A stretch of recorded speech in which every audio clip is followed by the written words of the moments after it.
देखिए साइड दें साइड दें साइड दें साइड दें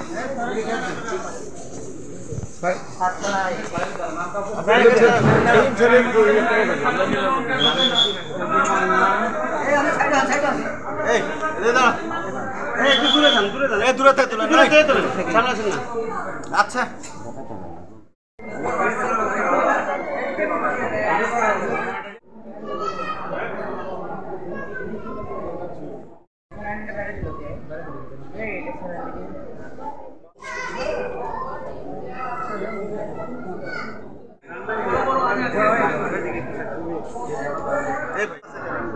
এই গেটে কাছে দাও আচ্ছা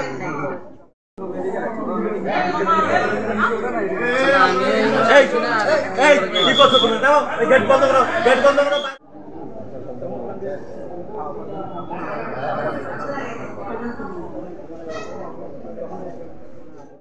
আমার হচ্ছে জাহিদ ইসলাম। বিষয়টা হচ্ছে আমার ক্লোজ ফ্রেন্ড মাঝে মধ্যে আমার ওখানে যান। গত রাত্রে আনুমানিক 3টা বা 3:30টার দিকে আমার দরজায় গিয়ে আমার ডাক উঠে দিয়ে যে আলো আসছে, তুমি এত রাতে এখানে আসছো কী ব্যাপার? চলো ভিতরে বসে পরে কিছুক্ষণ ফ্যান ছাড়া কিছুক্ষণ কথা হবে।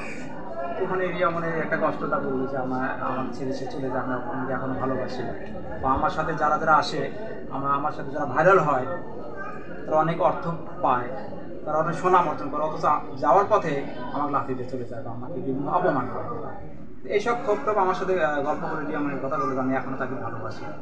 এই গল্পটুকুর মধ্যে আমি বললাম যে ঠিক আছে রাতে তুমি যদি থাকবা এখানে তাহলে রাতে তোমার সাথে কথা বলে না, সকালে কথা বলবো, তো রাত অনেক হয়ে গেছে তুমি খাও। পরে ভাই আমি খাবো না, আমি সকালে খাবো, এই ঘুমাবো। পরে আমি আমার দোতলা করে ঘুমানোর ব্যবস্থা করছি। পরের দিন সকালে আমি ওকে ডাকি, খালি জ্ঞান মানে ওই ভালোভাবে কথা বলি। পরে নিচে দেখি যে ঘুমের ওষুধ পড়ে আসছে। তখন আমি দ্রুত আমাদের ধুনট হাসপাতালে নিয়ে যাই। সেখান থেকে ডাক্তার একটু কথা বলে ডাক্তারকে সে বলে যে আমি 4-5টা ঘুমের ওষুধ খাইছি। তারপর ওখান থেকে বলছে আপনার মেডিকেলে নিয়ে আসে। তখন আমি গিয়ে মেডিকেলে নিয়ে আসছি।